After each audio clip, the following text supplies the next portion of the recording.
Honorable Nambooze has feared for his life. This came after General Kaguta Museveni coming out to attack him, and very many people reached out to her, so that he can retaliate, but she refused. Bano bali mu kuplaninga mbeera yonna ebatandikisisa wano olutalo batta abantu baffe. Kakati ayagala avumeze Nambooze nange mwanukule ave eri ankube. Then abantu bange basituka okulwana bafune we babatemulira. Nambooze coming out to say that it will not exchange words with General Kaguta Museveni. It has some insight. Okay? Because even the Speaker of Parliament came out to say that they gave Nambooze money for treatment, which by the way is an entitlement, not a favor. A member of Parliament is supposed to get medical insurance, but they are using it against her. So the purpose of this video, I've come to talk about the statements of Betty Nambooze when he came out to say that he will not retaliate the words done by General Kaguta Museveni, what it means for our politics, and most importantly, the sedimentaries we can learn from the politics of our nation. But before I do this, I want to, if you're new to this channel, please subscribe. And if you're watching this video from a different platform, please head on to YouTube, type in Sula Mawagali. There's a lot of content of this nature. If geopolitics and economics is what you want, this will be definitely the right channel for you to subscribe to.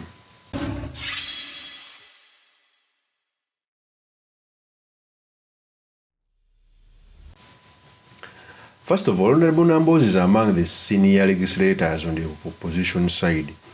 And trust me, is one of the voices that have opposed General Museveni for a long period of time. General Museveni made a sliding tackle to Betty Nambooze said these statements. Buno omuntu wa opposition nga akakazi kali eyo nani mukono pakete Nambooze bwali awo takali ya Buganda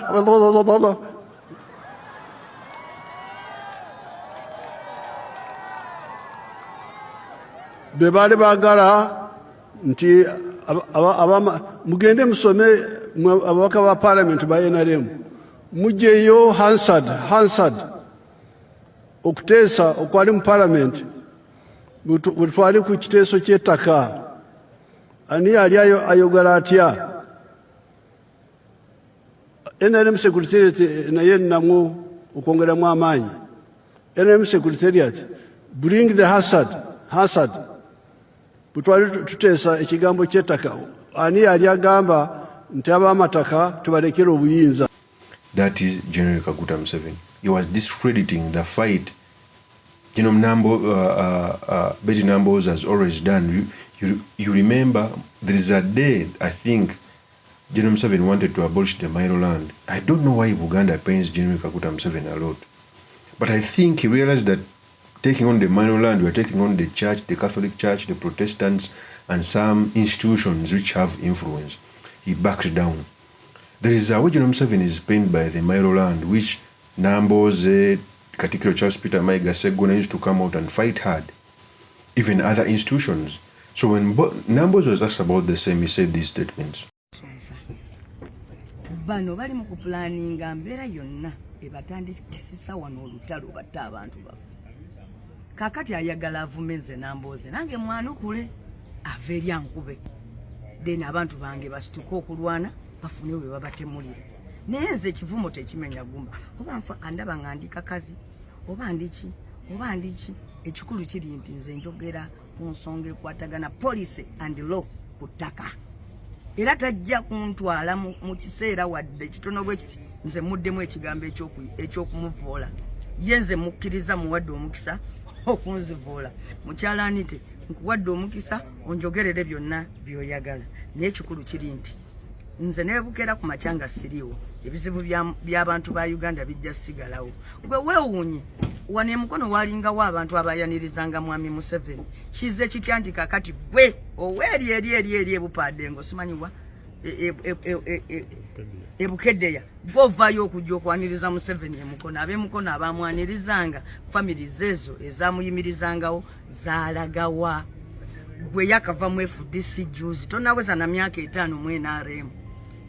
at least officially tonnaweza myaka 5 mu NRM abayanirizanga Museveni emukono baddawa abamukubiranga enduulu abo abantu abamukweka mu biseera ebyolutalo kubanga mukono ono naye yali mu Luwero Triangle abo abantu abo bawayo ebyabwe abamwagalanga ennyo abamunoonyezanga obululu mu myaka gya 96 okutuukira ddala wano okuyita mu kukola ssemateeka families ezo zaddawa abaana gye bali naye kati okujja ne mukwata nga bwe nawulidde nti mwabadde kuno nga munoonya simanyi kositi 13,000 can you imagine mukubanga tutwala abantu emukono bangi etulageko ate twekwase Nambooze nze ne bwe munanvuma nze sijja bbanukuza bivumo kubanga nina ebigambo eby'amagezi ebyokubabuulira sobi ze mukoze eri abantu okusoka abanga ab'emukono ne bannayuganda bonna temulina ansa kyemwavudde mwekweka munze twagala kanata twagala sempijja twagala ttaka ly'abantu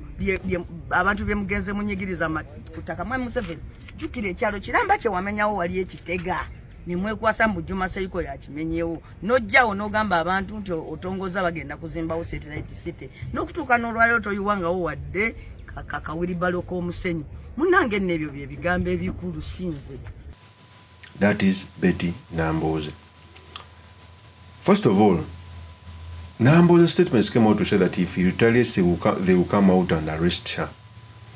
I'm not sure about his supporters coming out on the streets. I don't think so. I think the only person who's capable of bringing out people on the streets is Bobby Wine in the opposition. I don't think Nambooze can bring. But away from that, is avoiding unnecessary battles, because even the state can come out hard in your constituency in a bid to throw you out.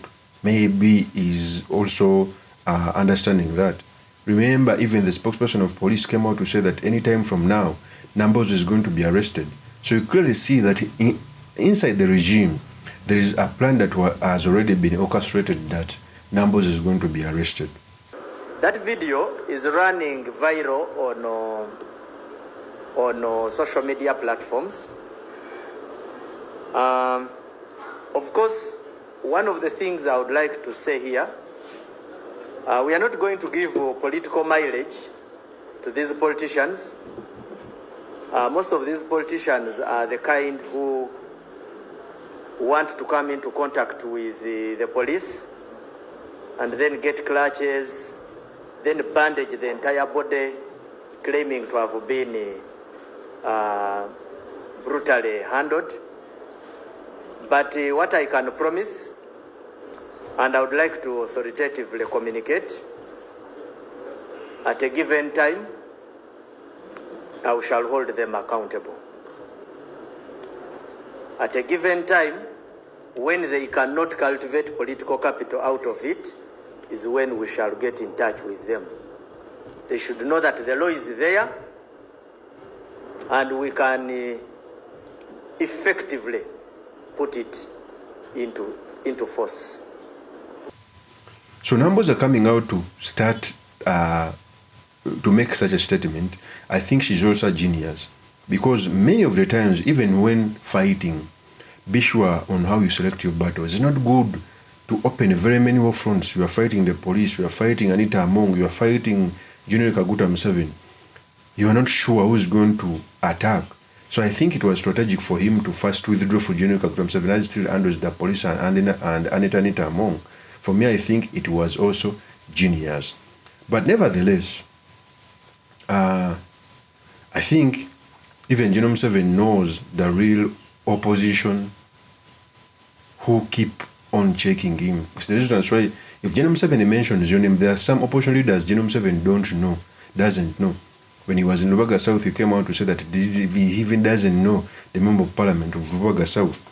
Yet his predecessor, like Ken Chams, was known. Okay? So that is the battle which was between Nambooze and the state. I think Nambooze is trying to pick or select his battles wisely. Of course, that's my opinion. Remain yours truly, Mr. Makindi, Kabir Sulaiman Mawagal. If you're new to this channel, please subscribe, like, and comment so that I can be motivated to do more of such videos. I'll see you on another one. Peace.